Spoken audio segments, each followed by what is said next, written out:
Imagine the ocean as you know it, the vast, seemingly endless expanse of blue that kisses the sky at a distant horizon. This is the ocean of sunlight and wind, of familiar waves that crash upon the shore in a timeless rhythm. A surface that covers more than 70% of our planet. Beneath this shimmering, moving skin, however, lies a world of absolute blackness, a realm pressed into stillness by a weight so immense it is difficult to truly comprehend. We are about to embark on a journey to this place most of us will never see. As we begin this descent together, I would love to know where you are listening from and what time it is in your part of the world. Please leave a comment to let me know. And be sure to subscribe so you are notified when future stories like this are released. Our destination is a world far more alien than the landscapes of the Moon or Mars, whose surfaces we have mapped with greater precision than our own planet's seafloor. We are venturing into the final frontier of Earth, a place where sunlight has not reached for millions of years, and where the rules of life are rewritten. This is a story of a journey to the bottom of the sea, a historical and scientific narrative into the profound darkness to answer a simple yet monumental question. What is life like in the deepest, darkest corners of our world? It is a journey into a living darkness, filled with creatures of unimaginable design and ecosystems powered not by the gentle warmth of the sun, but by the furious heat of the planet's core. Our descent begins from the sunlit surface waters, a zone scientists call the epipelagic, a realm teeming with 90% of all marine life. Here, in the first 200 meters, or about 650 feet, the sun's energy fuels vast blooms of phytoplankton, the microscopic foundation of an intricate food web that supports everything from the smallest crustaceans to the great baleen whales. But as our theoretical vessel begins to sink, the world we know dissolves above us. The brilliant palette of the coral reef, the shimmering silver scales of a school of mackerel, all of it begins to fade. The first color to vanish is red, absorbed by the water within the first few meters, followed by orange and yellow, until all that remains is a profound and deepening blue.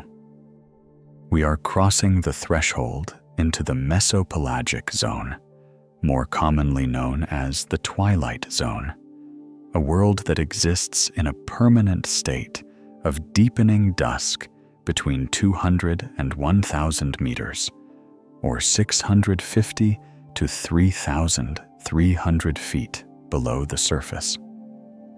Here, the last vestiges of sunlight struggle to penetrate, providing just enough light for vision, but not enough for the life-giving process of photosynthesis to continue. The pressure now relentlessly builds. For every 10 meters, or 33 feet, we descend, the weight of the water above us adds an entire atmosphere of pressure. At the upper edge of the twilight zone, the pressure is already 20 times what we experience on land, a force that would easily crush the lungs of a human. The creatures that live here have no such air-filled spaces. Their bodies are largely water, incompressible and perfectly adapted to the growing squeeze. As we sink deeper, we pass through the thermocline, a boundary layer where the water temperature plummets dramatically. A sudden cold shock separating the warmer surface waters from the frigid deep. It is within this gloomy, chilly realm that humanity first detected a great mystery. During the Second World War, sonar operators hunting for enemy submarines were perplexed by a false bottom that appeared on their screens each day, a shadowy layer that would rise toward the surface at night and sink back into the depths at dawn. This was no phantom seafloor, but the deep scattering layer, a phenomenon now understood to be the largest migration on our planet.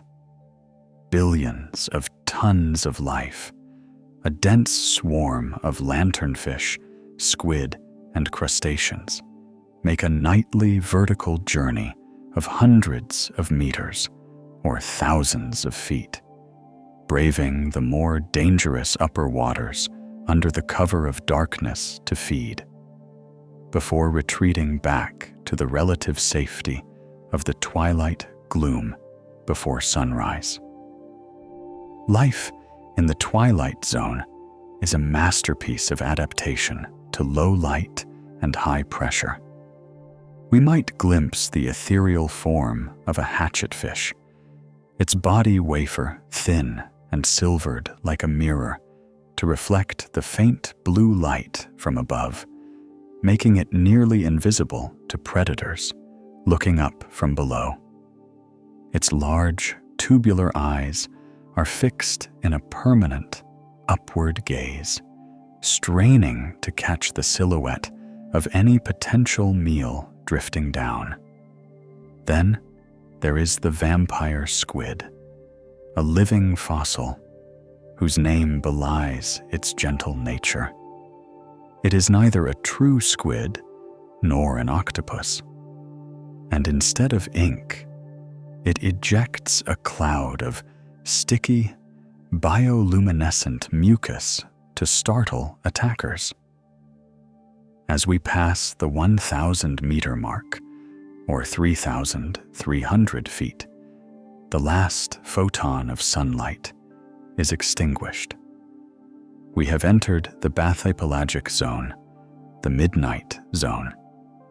From here down to 4,000 meters, or 13,000 feet, there is no up or down in a visual sense, no sunrise, no sunset, only a timeless, crushing, and complete blackness.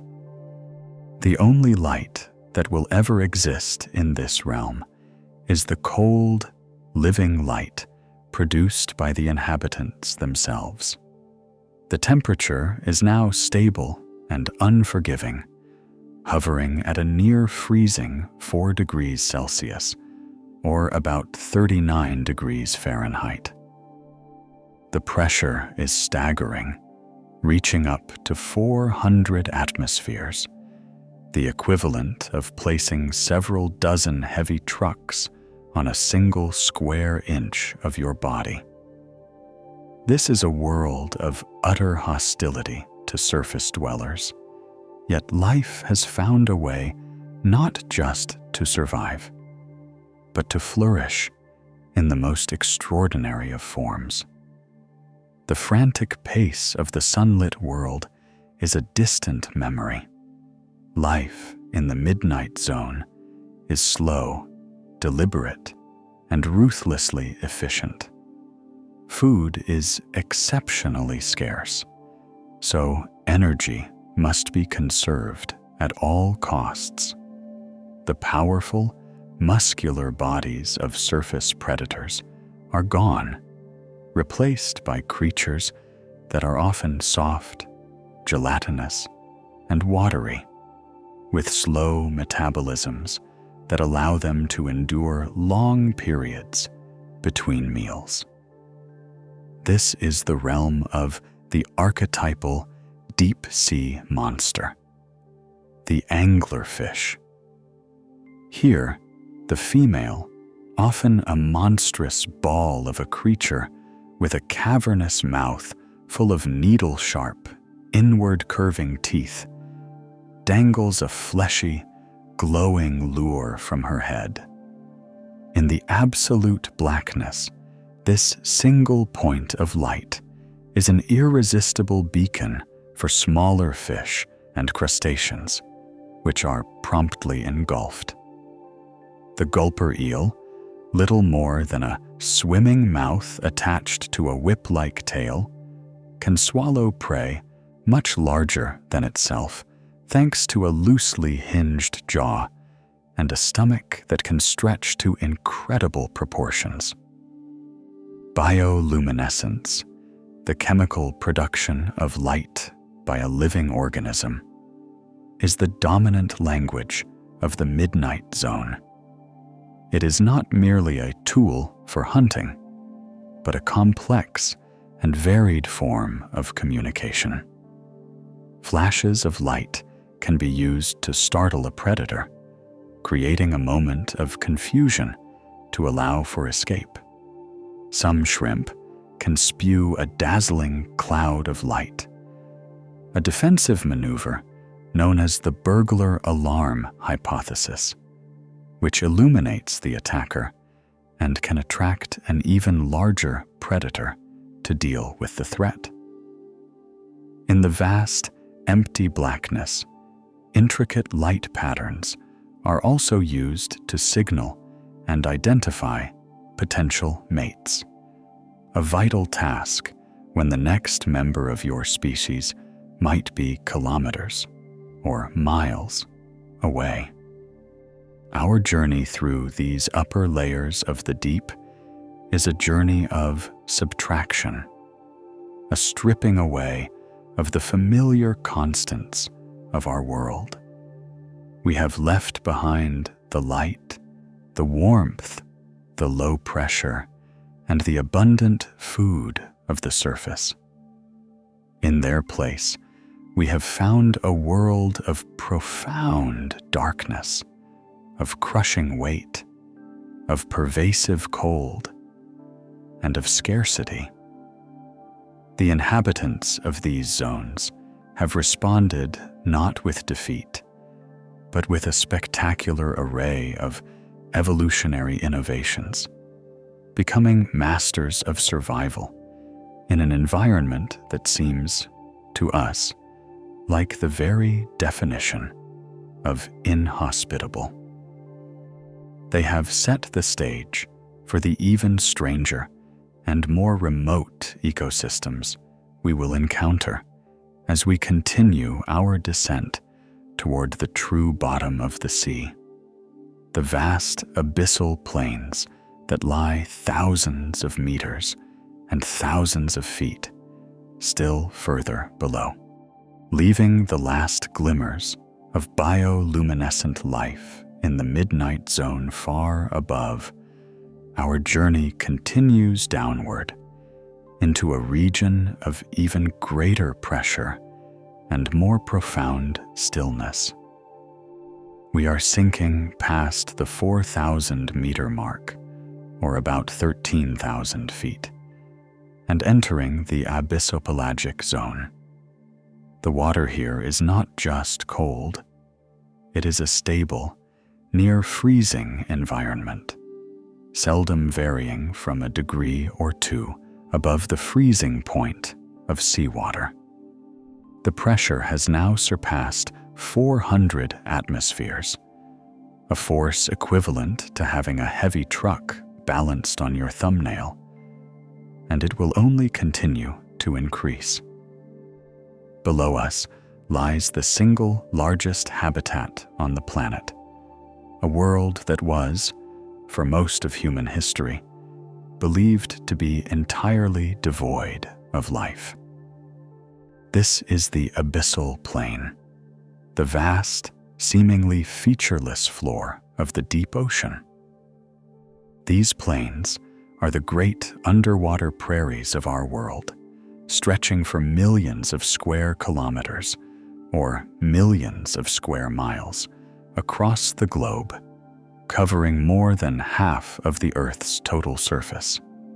They are enormous basins of sediment, a fine, silty ooze that has accumulated over geological time, burying the rugged volcanic rock of the oceanic crust beneath a blanket that can be kilometers or miles thick. From our vantage point, it would appear as a landscape of monotonous, soul-crushing emptiness, a dark, cold, silent desert under an unimaginable weight of water. Yet, this is not a dead world. It is a world that simply operates on a time scale, and with a set of rules so alien to our own that it requires a fundamental shift in perspective to appreciate its subtle, slow, and sprawling form of life. The entire ecosystem of the abyssal plain is powered from above.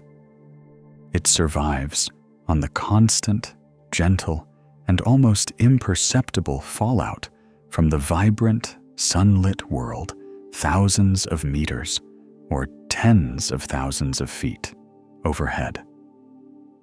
This life-giving subsidy is known as marine snow, a continuous shower of organic detritus.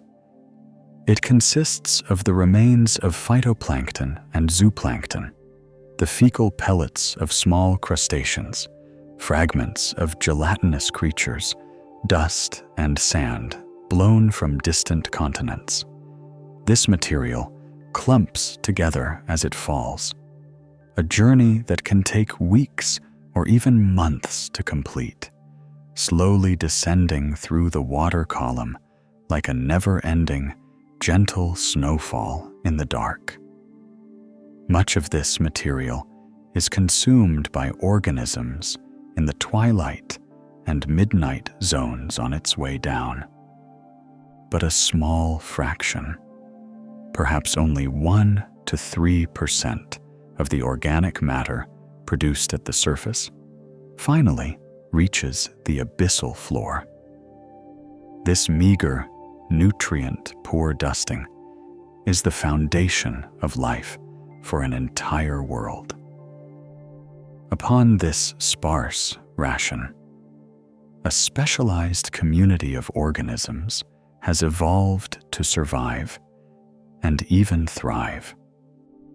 The dominant strategy here is not active predation, but a patient and methodical sifting of the mud.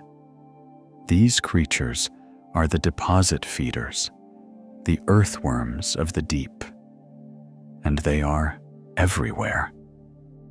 Chief among them are the sea cucumbers, or holothurians. These bizarre, leathery echinoderms are often the most abundant large animals on the abyssal plains, in some areas constituting over 90% of the total biomass.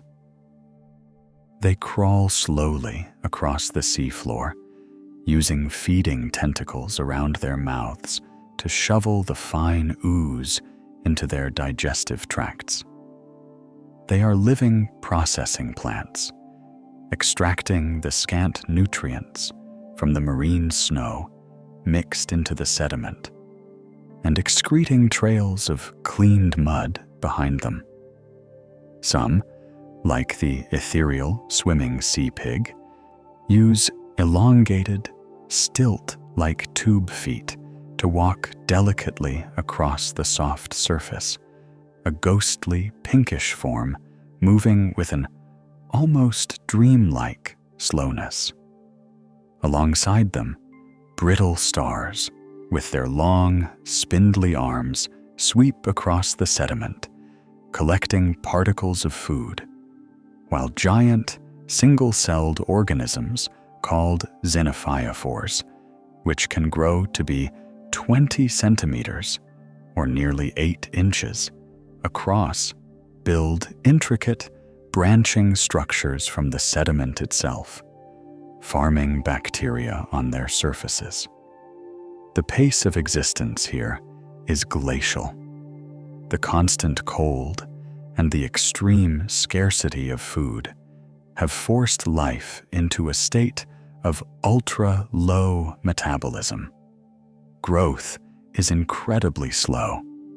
Reproduction is an infrequent, energy-intensive event, and lifespans are stretched to astounding lengths. A deep sea clam dredged from these depths might be hundreds of years old, its life recorded in the microscopic growth rings of its shell. In this world of slow, methodical consumption, a predator must be equally patient and ruthlessly efficient. One of the most iconic inhabitants of the plains is the tripod fish. This remarkable creature has evolved 3 incredibly long, stilt-like extensions from its pelvic and tail fins. It positions itself on the seafloor, facing into the gentle, almost imperceptible abyssal current, and simply waits. Raised just above the soft mud, it uses its sensitive fins to feel for the faint vibrations of small crustaceans or other prey drifting past, at which point it can lunge forward to capture its meal. It is the ultimate embodiment of energy conservation, a living sensory array waiting patiently for a rare opportunity. However, the slow, steady rain of marine snow is occasionally punctuated by a dramatic, life-altering event: a food fall. When a large animal from the surface world dies, a great whale, a whale shark, or even a massive tuna, its carcass will sink, eventually coming to rest on the abyssal floor. This sudden, massive injection of nutrients is a bonanza that can sustain a localized community for decades. The discovery of such a fall is a race against time. The first arrivals are the scavengers, sleeper sharks, and swarms of large, voracious amphipods, resembling giant sea lice, can strip a multi-ton carcass down to the bone in a matter of months. Primitive, eel-like hagfish, which produce copious amounts of slime as a defense, use their rasping mouths to burrow deep into the flesh. Once the soft tissue is gone, a second wave of organisms arrives to colonize the bones, which are rich in lipids. Specialized bone-eating worms of the genus Osedax bore into the skeleton, using a acid to dissolve it and bacteria in their bodies to digest the nutrients within. This process can take years, even decades, releasing chemicals that support a further community of clams, snails, and crabs. A single whale fall creates a complex, temporary oasis of life, a bustling island of activity on the quiet plain. This was the world first glimpsed by the pioneering scientists of the Challenger expedition in the late 19th century. Their dredging of strange, unknown creatures from these depths shattered the long-held belief that the deep ocean was an azoic, or lifeless zone. They proved that life, against all odds, had conquered the crushing pressure and the absolute dark. The abyssal plain, therefore, is not a void. It is the quiet, beating heart of the deep ocean, a world of immense scale and profound patience, a foundation built particle by particle from a distant, sunlit world, creating a realm where survival is measured not in days or years, but in centuries. For nearly a century, following the pioneering voyages of the Challenger, our understanding of deep sea life was built upon a single, simple premise: that all existence in the abyss depended upon the slow, gentle rain of marine snow from the sunlit world above. The abyssal plains, vast and sparsely populated, were seen as the definitive deep sea environment, a world of slow motion, scavengers, and patient deposit feeders. This was the accepted truth, a paradigm that portrayed the deep as a fundamentally uniform, energy-starved realm.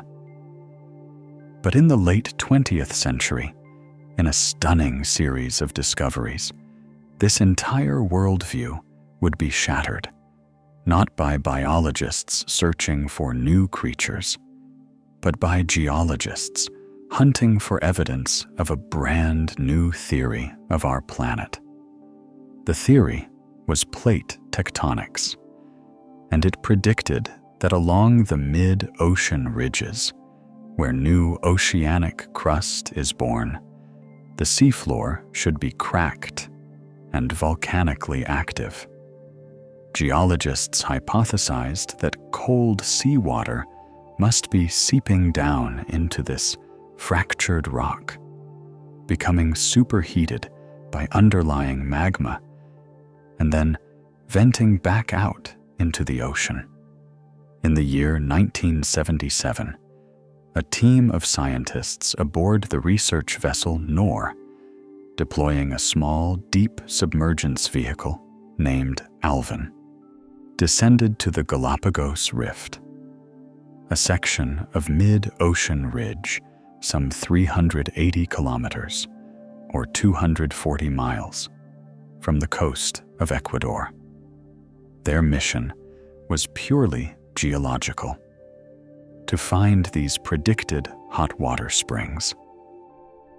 As Alvin descended to a depth of 2,500 meters, or about 8,200 feet, the crew navigated across a landscape utterly different from the soft ooze of the abyssal plains. This was a world of fresh, black volcanic rock, a jagged terrain of pillow lavas and fractured basalt. They were searching for a minute increase in water temperature, the telltale sign of a vent, and they found it. But what they saw next was something that no theory had ever predicted, something so revolutionary it would forever change our definition of life itself. Clustered around fissures in the rock, in water that shimmered from the mixing of warm and cold currents, were dense, teeming oases of life. They saw enormous white clams, some 30 centimeters, or nearly a foot, in length, packed together in dense beds. There were fields of mussels, crabs, and strange, dandelion-like creatures anchored to the rock. The sheer biomass, the sheer density of living things, was staggering, rivaling that of a shallow water coral reef or a lush rainforest. This was an impossible garden in a world of perpetual night. The central mystery was profound. How could such a thriving metropolis of life exist in a place so completely cut off from the sun? The meager fallout of marine snow could never support such a concentration of animals. The answer came not from what the scientists saw, but from what they smelled. When water samples from the vents were brought to the surface, they reeked of rotten eggs, the unmistakable scent of hydrogen sulfide. This chemical, highly toxic to almost all known forms of life, was the key. Scientists proposed a radical new theory centered on a process called chemosynthesis.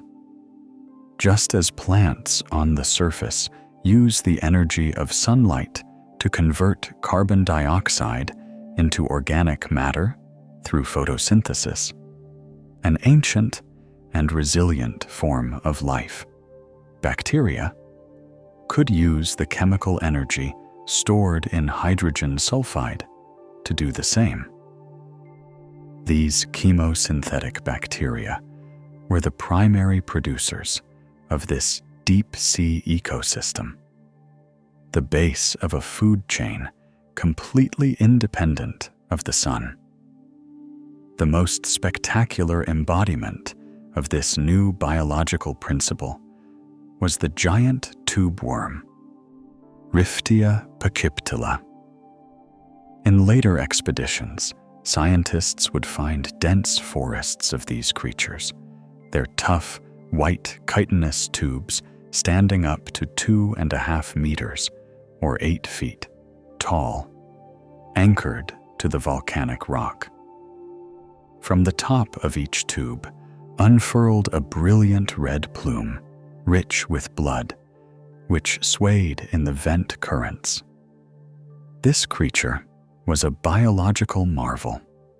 It had no mouth, no eyes, and no digestive tract. Its existence was a masterwork of symbiosis. The bright red plume acts as a gill, absorbing both oxygen from the surrounding seawater and hydrogen, sulfide from the vent fluid. This cocktail of chemicals is then transported through its bloodstream to a specialized internal organ called a trophosome, which is packed with billions of chemosynthetic bacteria. Inside the worm's body, protected from the outside world, these bacteria work furiously, oxidizing the hydrogen sulfide to produce the sugars and other organic compounds that nourish their host. The tube worm is, in essence, a living farm, a cooperative entity that has entirely outsourced its need to feed to its internal bacterial partners. This discovery revealed a form of life that operated on principles previously relegated to science fiction. Further exploration of the mid-ocean ridges revealed even more dramatic and violent expressions of this process. They discovered the iconic black smokers, towering chimney-like structures formed from precipitated minerals, some reaching heights of 60 meters or nearly 200 feet. These are not merely leaking warm water. They are spewing a focused jet of superheated fluid, a furious chemical furnace erupting from the seafloor. The water emerging from these vents can reach temperatures exceeding 400 degrees Celsius, or 750 degrees Fahrenheit, hot enough to melt lead. It only remains liquid because of the immense pressure at these depths. This water is black because it is laden with dissolved minerals, iron, copper, zinc, and sulfur, leached from the hot volcanic rock below. As this superheated, acidic fluid collides with the near-freezing, alkaline seawater, these minerals precipitate almost instantly, building the chimney walls, particle by particle. And even on the searing hot flanks of these structures, life clings on, including the Pompeii worm, which lives in a paper-like tube and endures temperature gradients greater than any other complex animal known. This world of hydrothermal vents was not the only chemosynthetic oasis. In 1983, scientists studying the seafloor in the Gulf of Mexico discovered a related but distinct phenomenon: cold seeps. Here, instead of volcanically heated water, methane and hydrogen sulfide were seeping slowly and consistently from the thick sediments of the seafloor. The water temperature was the same as the surrounding abyss, yet here too were dense communities of mussels, clams, and tube worms, all fueled by the same process of chemosynthesis. The discovery of these deep-sea oases was a watershed moment in the history of science. It demonstrated that life was not solely dependent on solar energy and could be driven by the raw chemical and geothermal power of the planet itself. It fundamentally expanded the range of possible habitats for life, not only on Earth, but across the cosmos, suggesting that life could exist in the dark, subsurface oceans of moons like Jupiter's Europa or Saturn's Enceladus. The deep ocean was no longer a single monolithic environment, but a complex mosaic of starkly different worlds, from the silent, patient plains to these violent, thriving, and utterly alien gardens in the dark. To exist in the deep ocean is to endure a perpetual state of siege. The challenges are absolute and unyielding. A darkness more complete than any night on land, a pressure so great it alters the very chemistry of life, and a cold so profound it slows existence to a geological crawl. Surviving here is not merely a matter of finding food. It is an art form, a masterpiece of biological engineering perfected over hundreds of millions of years of evolutionary trial and error. The solutions that life has devised for this relentless environment are a testament to nature's ingenuity, beginning with the answer to the most fundamental problem of the abyss: the total and eternal absence of light. In a world without sun, life has created its own. This is the phenomenon of bioluminescence, a silent, cold fireworks display that illuminates the endless dark. It is not a rare trick, but the dominant language of the deep. By some estimates, as many as 90% of the organisms living below 500 meters, or about 1,650 feet, can produce light. This is not a magical glow, but the result of a precise chemical reaction, a mixture of a light-producing molecule called luciferin and an enzyme called luciferase, which in the presence of oxygen creates a photon of cold light. This living light is used in a stunningly diverse and sophisticated array of strategies for hunting, defense, and communication. For predators, bioluminescence is the ultimate lure. The deep-sea anglerfish is the most famous practitioner of this deadly art, a creature whose grotesque form has become an icon of the abyss. From the female's head extends a modified dorsal spine, at the tip of which is a fleshy bulb, the esca, packed with symbiotic, light-producing bacteria. She dangles this glowing beacon in the blackness, twitching it back and forth like a fisherman's bait, a single, hypnotic point of light in an otherwise featureless void. Small, curious fish and crustaceans, drawn to this inexplicable star, are met with the sudden, engulfing horror of her cavernous mouth and its needle-sharp teeth. But there are even more sophisticated hunters. The stoplight loose-jaw dragonfish has evolved a particularly cunning form of bioluminescence.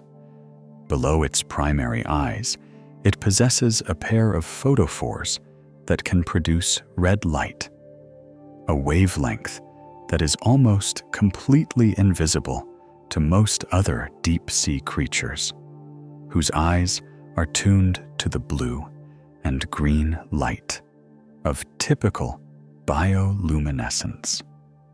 The loosejaw, however, has special pigments in its eyes that allow it to see this red light. It effectively wields an invisible sniper's spotlight, illuminating its unsuspecting prey for an easy meal, while remaining completely cloaked in darkness itself. Just as it is used to take life, bioluminescence is a crucial tool for preserving it.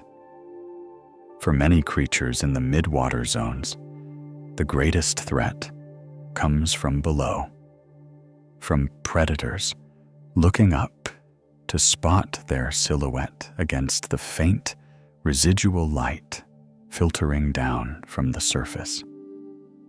To combat this, a vast number of species, from fish to squid to shrimp, have developed a strategy of active camouflage known as counter-illumination. They have rows of light-producing organs, or photophores, arranged along their bellies. These photophores produce a gentle blue glow that can be precisely modulated to match the intensity and color of the light from above, effectively erasing their shadow and making them disappear into the background. It is a biological cloaking device, a constant, energy-intensive effort to become invisible. When invisibility fails, light can be used as a startling deterrent. Some species of squid and shrimp, when threatened, will spew a cloud of bioluminescent mucus instead of ink, a dazzling flash of light that momentarily blinds and confuses an attacker, creating a critical window for escape. This has been dubbed the burglar alarm theory, as the sudden flash of light not only startles the immediate predator, but can also attract the attention of a larger predator from further away, turning the hunter into the hunted. Beyond the stark realities of predator and prey, the living light of the deep is the medium for the most fundamental of biological imperatives, finding a mate. In the immense, three-dimensional blackness of the abyss, the chances of randomly encountering a member of one's own species are infinitesimally small. To overcome this, animals have evolved species-specific light patterns, a silent, flashing Morse code of courtship. A female firefly squid can create intricate, glowing patterns on her skin, while male anglerfish are thought to follow the unique glow of a female's lure. These light shows are the deep-sea equivalent of a peacock's tail or a songbird's call, a vital, luminous language of identity and intent in the quiet dark. If darkness is the sensory challenge of the deep, then the crushing pressure is its relentless physical assault. At a depth of 4,000 meters, or about 13,000 feet, the pressure is more than 400 times that at sea level. A weight of more than 400 kilograms on every square centimeter, or over 5,800 pounds per square inch. This is a force that would instantly turn any air-filled structure, like human lungs or the swim bladders of most surface fish, into a flattened ruin. Deep sea creatures have overcome this in the most direct way possible, by being made almost entirely of water themselves. Water is virtually incompressible, so a gelatinous, watery body simply does not resist the pressure. It equalizes with it. These animals do not have the internal air spaces that are so vulnerable to compression. But the true battle against pressure is fought at a much smaller scale, within the very molecules of life.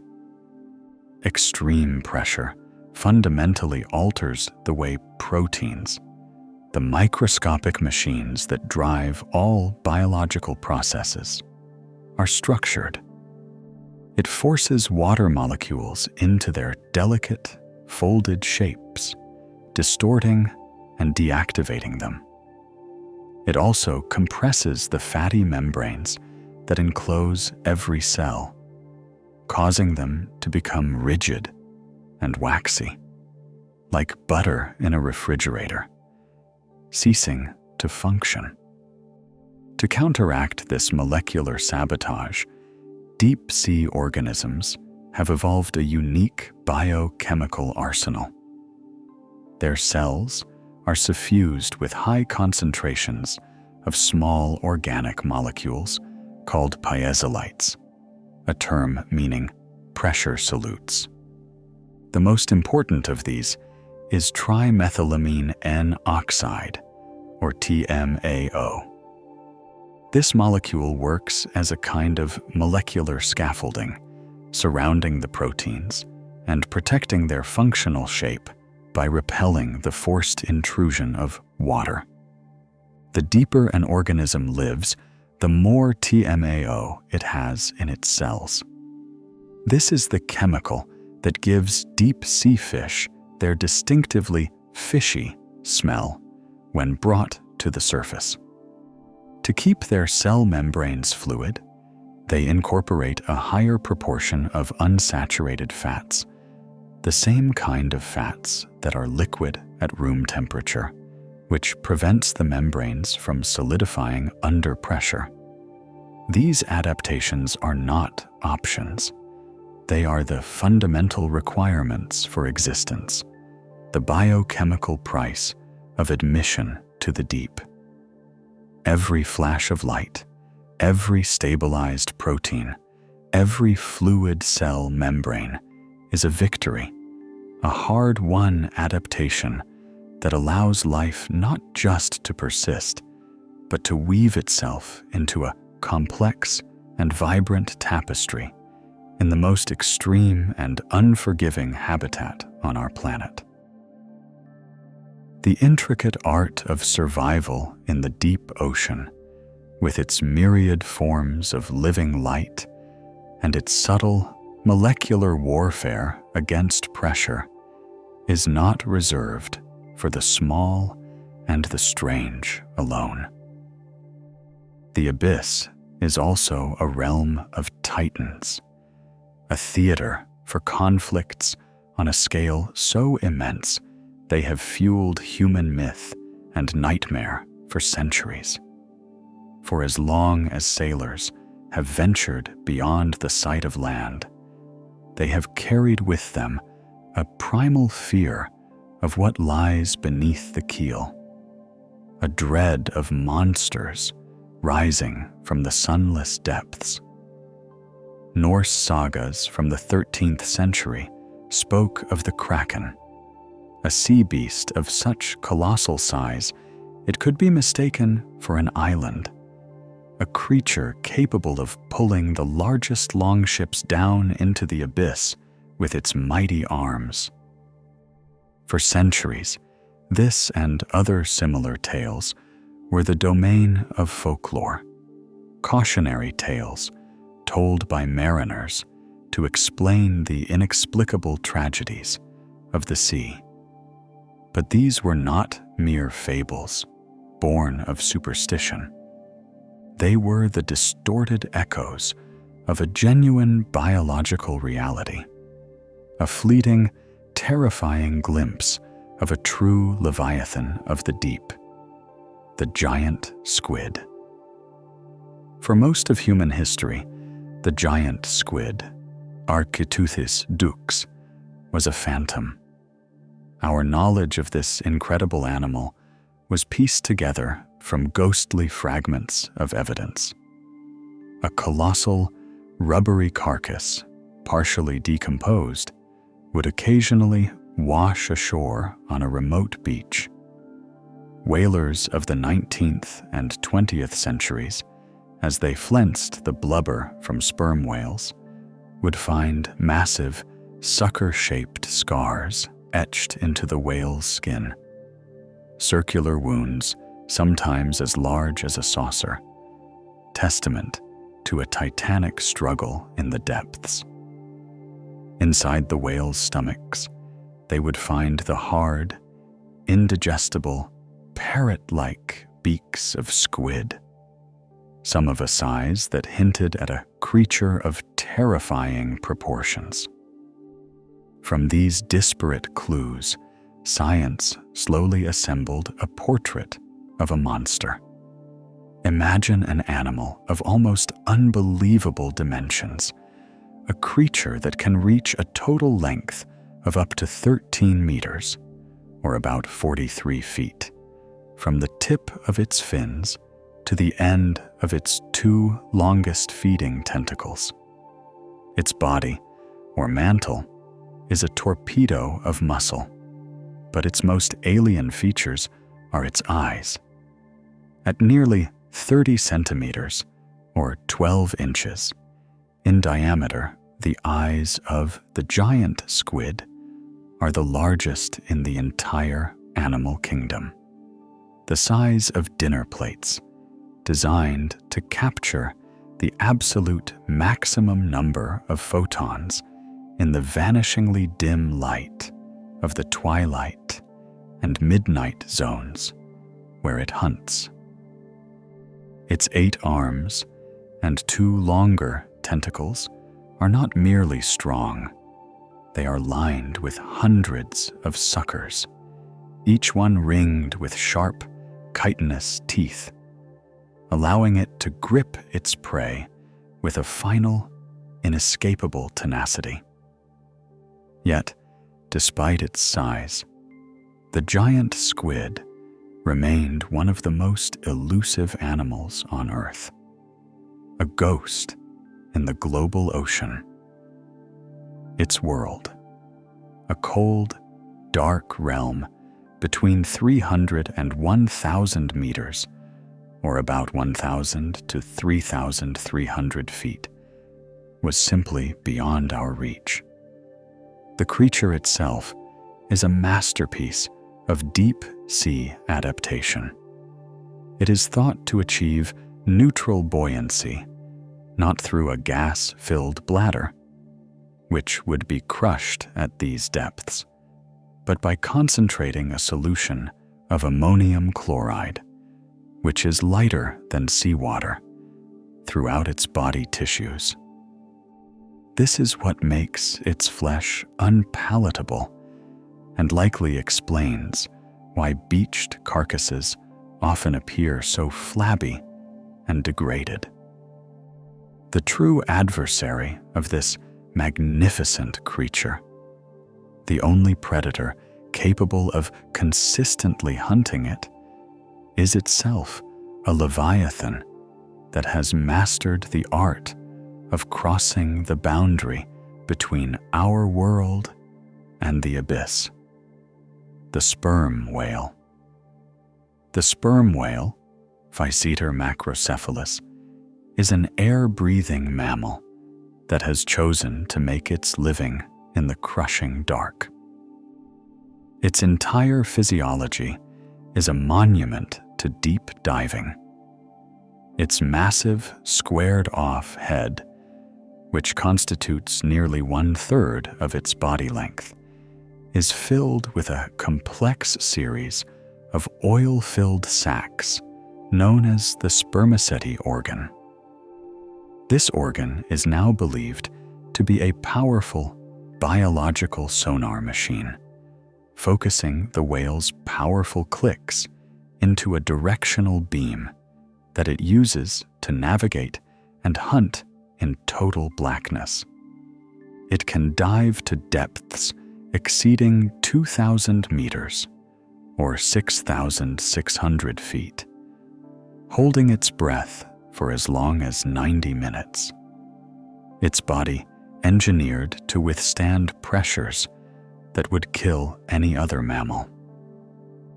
When a sperm whale dives, it enters another dimension.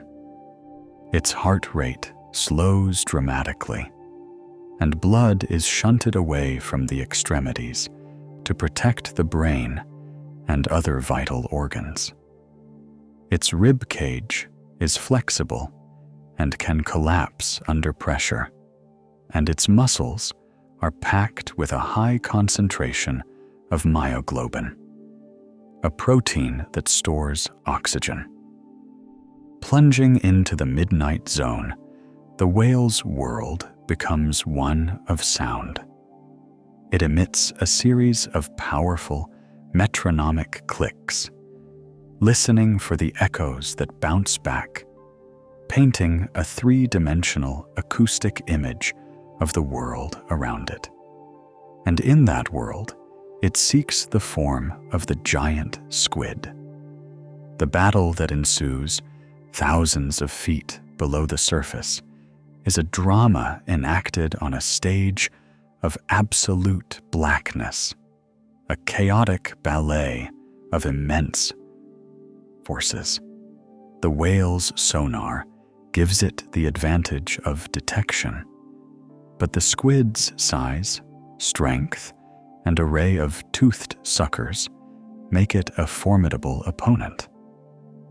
The scars on the whales are the evidence of the squid's fierce defense.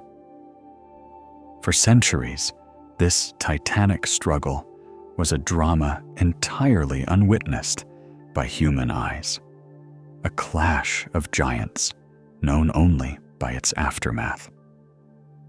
Then, in the early years of the 21st century, after decades of searching, humanity finally met the Kraken in its own realm. In 2004, a team of Japanese scientists, led by Tsunemi Kubodera, managed to capture the first still images of a live adult giant squid by baiting a line with a camera attached, showing the creature aggressively attacking the bait in its natural, deep water habitat. 2 years later, In 2006, they filmed one for the first time. Then, in 2012, in a widely publicized international effort, the first video of a giant squid was captured from a submersible. These moments were monumental. The legend had finally stepped out of the shadows of myth and into the clear light of science. And yet, the abyss held another, even more formidable secret. In the frigid waters of the Southern Ocean, there lives a creature known as the colossal squid, Mesonicoteuthis hamiltoni. It is not necessarily longer than the giant squid, but it is far heavier and more powerful, with a much larger and more robust body. Its most terrifying feature is its armament. While the giant squid has toothed suckers, the colossal squid's arms and tentacles are equipped with a formidable combination of suckers and swiveling, razor-sharp hooks. Our knowledge of this animal is even more limited. We have never seen an adult alive in the wild. Our only information comes from a handful of specimens recovered from the stomachs of sperm whales, or more recently, caught accidentally by deep-sea fishing trawlers. These giants of the deep, both the giant and the colossal squid, are more than just biological curiosities. They are a powerful reminder of how much of our own planet remains a realm of myth and mystery, a place where monsters are real, and where the line between what we know and what we can only imagine is drawn in the deep, dark water.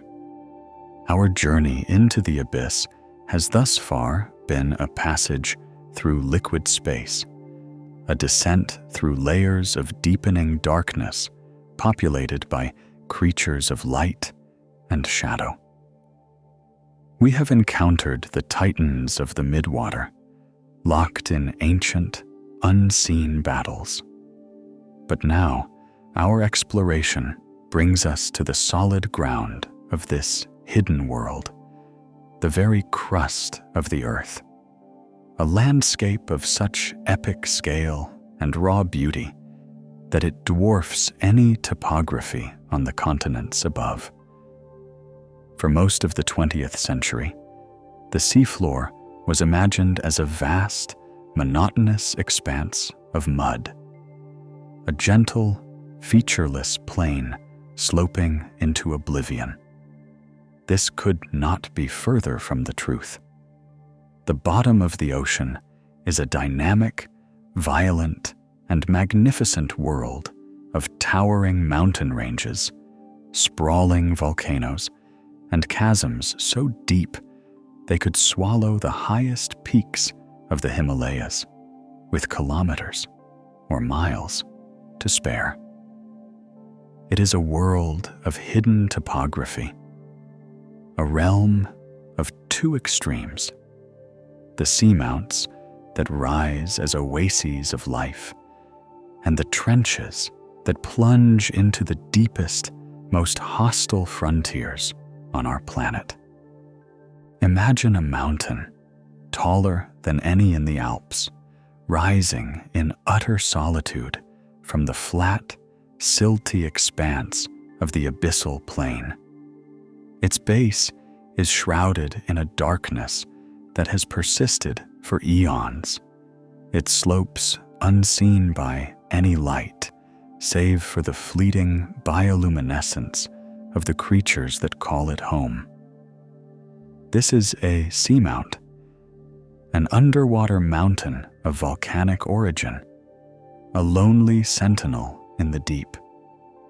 There are tens of thousands, perhaps even hundreds of thousands, of these structures scattered throughout the world's oceans, with the vast majority yet to be mapped, let alone explored.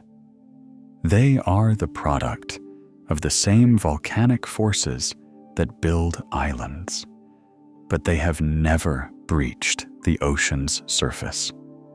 A seamount is a world apart from the abyssal plain that surrounds it. The plains are defined by their soft, sedimentary ooze, a difficult substrate for life to gain a foothold. A seamount, in stark contrast, offers a solid, rocky foundation. This hard ground becomes a precious piece of real estate, a place where sessile or stationary animals can anchor themselves and grow. And so, the slopes of these underwater mountains are often festooned with life, becoming gardens of astonishing complexity and antiquity. Here we find forests of deep-sea corals, not the sun-loving, reef-building corals of the tropics, but their ancient, slow-growing cousins. They require no sunlight, instead capturing passing particles of food from the water with their delicate polyps. They grow in intricate, branching forms, colored in pale shades of white, pink, and orange, and they grow with excruciating slowness, some by less than a millimeter, a fraction of an inch, per year. A large coral thicket on a seamount may be thousands, even tens of thousands of years old, making these communities among the oldest living ecosystems on Earth. Alongside them grow fields of glass sponges, creatures whose skeletons are made of intricate, latticed silica, forming beautiful and fragile structures. This dense, three-dimensional habitat of corals and sponges becomes a bustling city in the deep. It provides shelter for a myriad of other organisms. Brittle stars wrap their arms around whorl branches. Crabs and lobsters hide in the crevices. And a diverse array of fish, such as the orange ruffy and the alfonsino, gather here to feed and reproduce. The seamount itself helps to create this abundance. As the slow but powerful, deep ocean currents moving across thousands of kilometers of flat plain collide with the unyielding mass of the mountain, they are deflected upwards. This vertical movement, a process known as upwelling, drags nutrient-rich water from the very deepest layers towards the seamount's peak, providing a constant source of food that sustains this vibrant, isolated ecosystem. Each seamount is an island of biodiversity, a unique evolutionary laboratory separated from its neighbors by vast distances of barren plain. If the seamounts are the hidden peaks of the deep, then the oceanic trenches are its profound, terrifying valleys. These are not gentle depressions, but long, narrow, V-shaped canyons that mark the places where the Earth's crust is being destroyed. They are the signature features of subduction zones, places where one of the planet's vast tectonic plates is sliding beneath another, bending and plunging back down into the molten mantle. This process creates the deepest points on the surface of the globe, a realm known as the Hadal Zone, named after Hades, the underworld of Greek mythology. This is a world that exists below 6,000 meters, or about 20,000 feet, a place where the conditions of life are pushed to their absolute theoretical limits. The pressure here is almost impossible to comprehend. At the bottom of the Mariana Trench, the deepest of them all, the pressure exceeds 1,100 atmospheres. This is a weight of more than a ton on every square centimeter, a force so immense it would crush the Alvin submersible, which discovered the hydrothermal vents, as easily as we would crush a tin can. For a long time, it was debated whether any life could exist under such an assault. The answer came on the 23rd of January in the year 1960, in one of the most audacious and daring feats of exploration in human history. On that day, two men, a Swiss oceanographer named Jacques Piccard and a United States Navy lieutenant named Don Walsh, squeezed into a tiny, cramped steel sphere just 2 meters, or less than 7 feet, in diameter. This sphere was the crew cabin of the bathyscaphe Trieste, a vessel that was less a submarine and more of a deep-sea balloon. The heavy sphere was attached to the bottom of a huge, buoyant float filled with thousands of gallons of gasoline, which is lighter than water and far less compressible. To descend, they would release gasoline and take on seawater as ballast.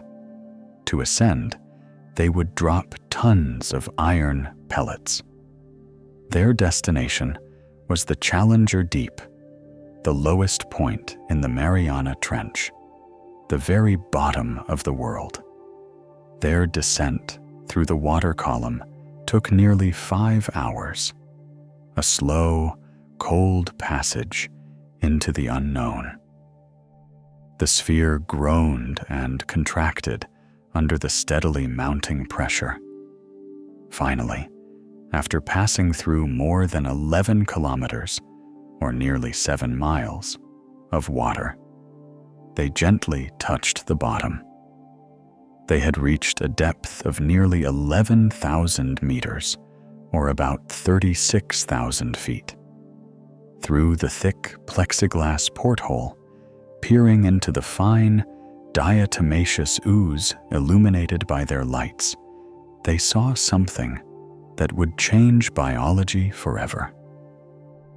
They saw a living creature. Piccard described it as a soul-like flat fish, about 30 centimeters, or 1 foot, long, moving slowly away from their vessel. While modern scientists now believe it was more likely a type of sea cucumber, the importance of the observation was monumental. It was the definitive proof that complex, vertebrate life could withstand the most extreme pressures on Earth. Life had not been defeated. Today, we know the Hadal Zone is home to a unique community of organisms, from giant, swarming amphipods to the ethereal Hadal snailfish, a creature that thrives at depths that would dissolve the bones of other fish. These landscapes, the vibrant peaks and the crushing trenches, reveal the true dynamic character of the seafloor, a world of extremes that continues to challenge our understanding of life itself. For the grand sweep of human history, the deep ocean represented a form of untouchable eternity. It was a realm of absolutes, a place so fundamentally separate from our sunlit terrestrial world that it seemed to exist on another planet entirely. We could sail across its surface, but its depths remained a sanctuary of inviolable darkness, a colossal buffer of water and pressure that, we believed, would forever insulate it from the consequences of our actions. The sea was so vast, so profound, that it felt like an infinite sink, capable of absorbing anything we could throw into it without a trace. This was the great, comforting illusion of the abyss. But in the latter half of the 20th century, as our technological prowess grew, so too did the reach of our grasp. The shadow of humanity, once confined to the land and the shallow seas, began to stretch, extending its tendrils down into the timeless dark, proving that no corner of our world, no matter how remote or hostile, is truly beyond the influence of our civilization. The first major intrusion was a brute force assault, the logical and devastating extension of our industrial appetite. As fishing stocks in the shallow, coastal waters began to decline, powerful new vessels, equipped with advanced sonar and enormous engines, began to push the frontiers of fishing into the deep. They pioneered the practice of bottom trawling, a method of fishing so destructive it has been compared to the clear cutting of old-growth forests. Imagine a net with an opening large enough to swallow a dozen jumbo jets, its mouth held open by a pair of massive steel plates called trawl doors, each weighing several tons. This colossal apparatus is dragged across the seafloor, scraping and scouring everything in its path at depths reaching 2,000 meters, or more than 6,500 feet. Its targets were often the fish that congregate on the slopes of seamounts, those ancient, isolated oases of life. In a single pass, a bottom trawl can obliterate an entire ecosystem that has taken millennia to develop. The ancient, slow-growing deep-sea coral forests, some of which began their lives before the construction of the Egyptian pyramids, are shattered into rubble in an instant. The delicate glass sponges are pulverized into dust. The entire intricate, three-dimensional city of life is bulldozed into a barren, muddy plain. What is brought to the surface is a chaotic mix of a few target species, like the orange roughy, a fish that can live for over 150 years, and a vast, tragic collateral damage known as bycatch. Countless species of fish, crabs, sea stars, and corals, many of them still unknown to science, are dragged from the crushing pressure to the surface, only to be discarded as waste. The damage is not temporary. In the frigid, energy-starved environment of the deep, recovery is measured on a geological timescale. A coral garden that is destroyed in a single afternoon will not grow back in a human lifetime, nor in a dozen human lifetimes. For all practical purposes, the destruction is permanent. But our impact is not always so direct and violent. It can be as insidious and persistent as a poison, delivered on a global scale. The oceans are not a collection of separate basins. They are one single, interconnected body of water. And the great ocean currents act as a global circulatory system. This system, which transports heat and nutrients around the planet, also transports our refuse. For decades, we treated the ocean as the ultimate landfill, dumping industrial waste, sewage, and plastics with the assumption that they would simply disappear. They did not. They merely traveled. The most pervasive and modern form of this contamination is plastic. Every year, millions of tons of plastic waste enter the ocean. On the surface, it chokes turtles and seabirds. But in the deep, it embarks on a long, transformative journey. Exposed to sunlight and wave action, large pieces of plastic become brittle and break down. But they do not vanish. They fragment into smaller and smaller pieces, creating a global smog of microplastics.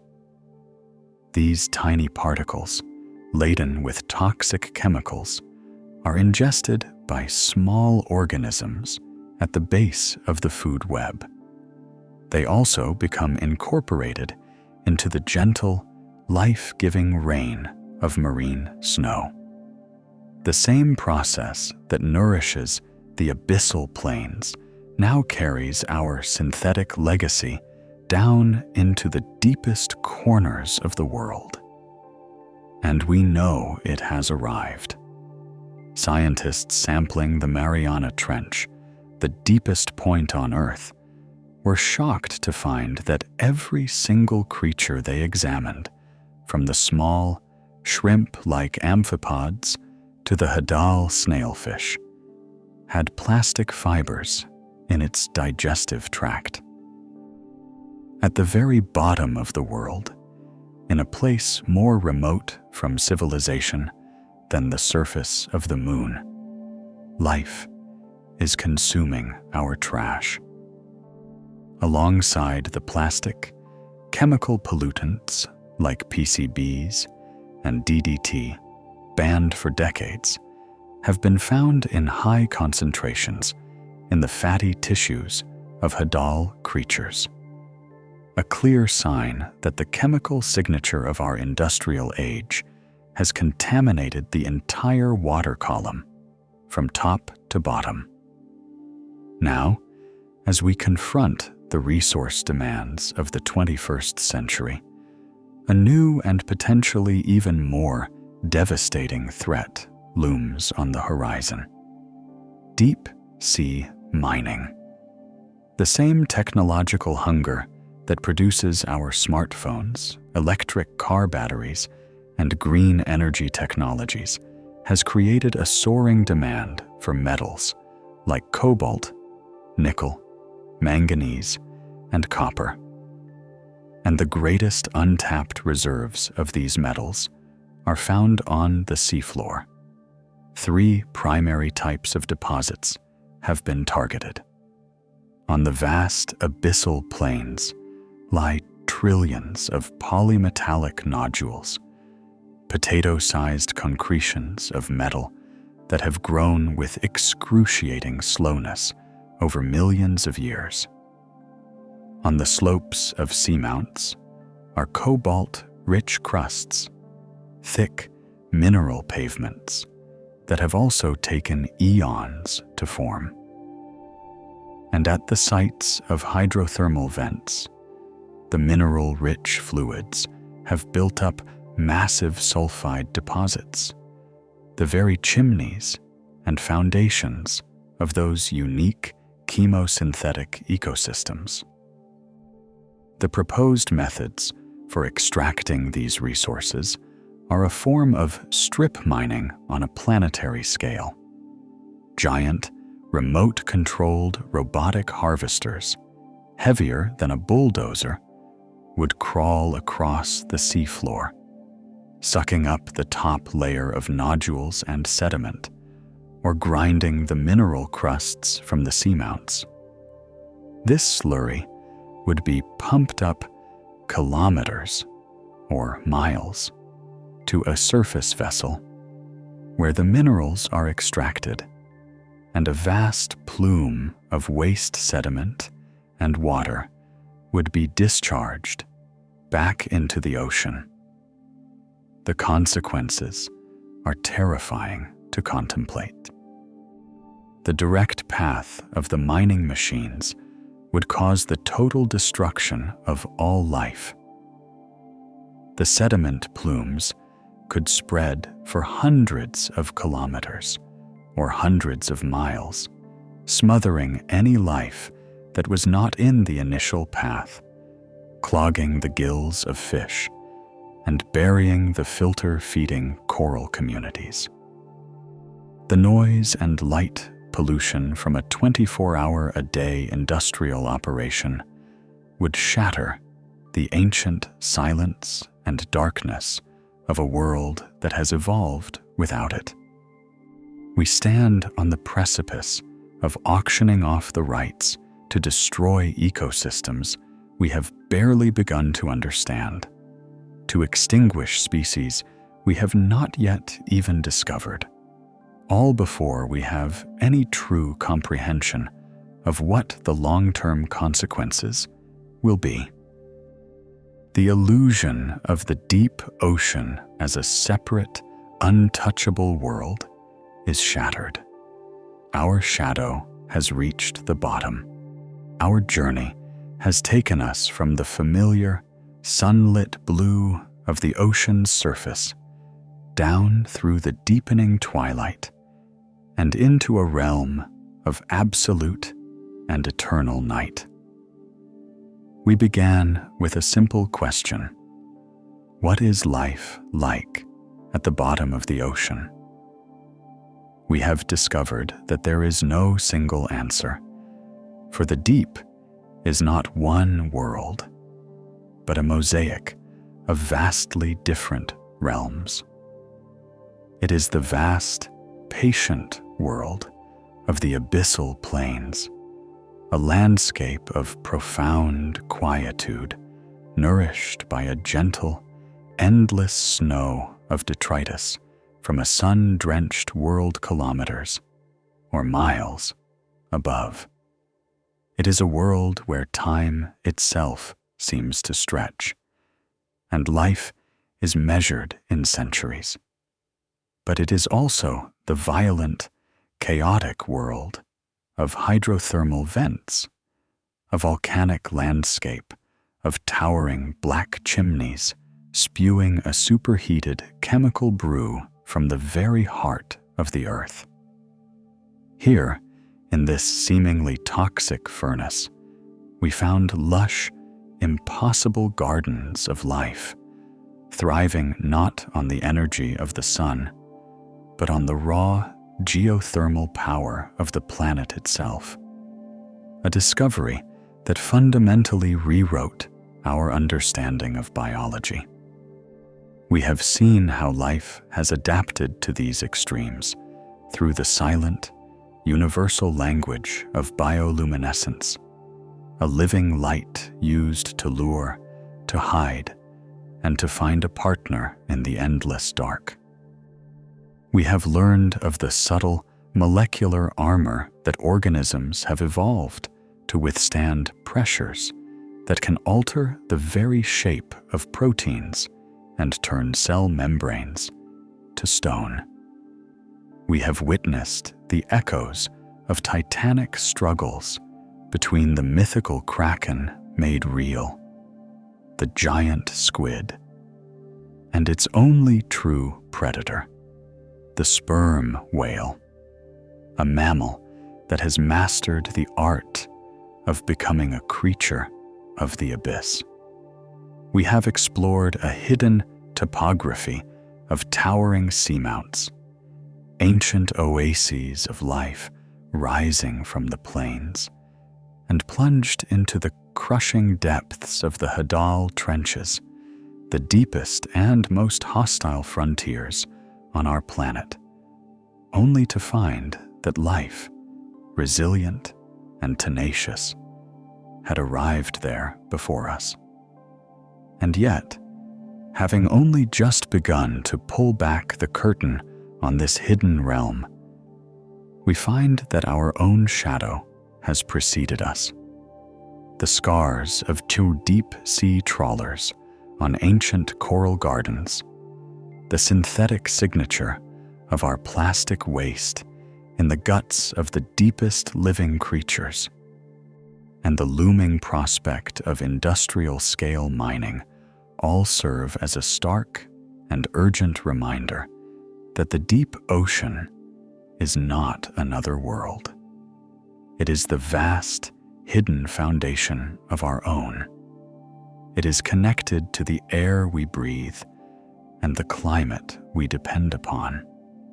The living darkness, far from being a barren void, is a dynamic and vital part of our planet's biosphere, a final frontier that holds not only the secrets of our planet's past, but perhaps also the keys to its future.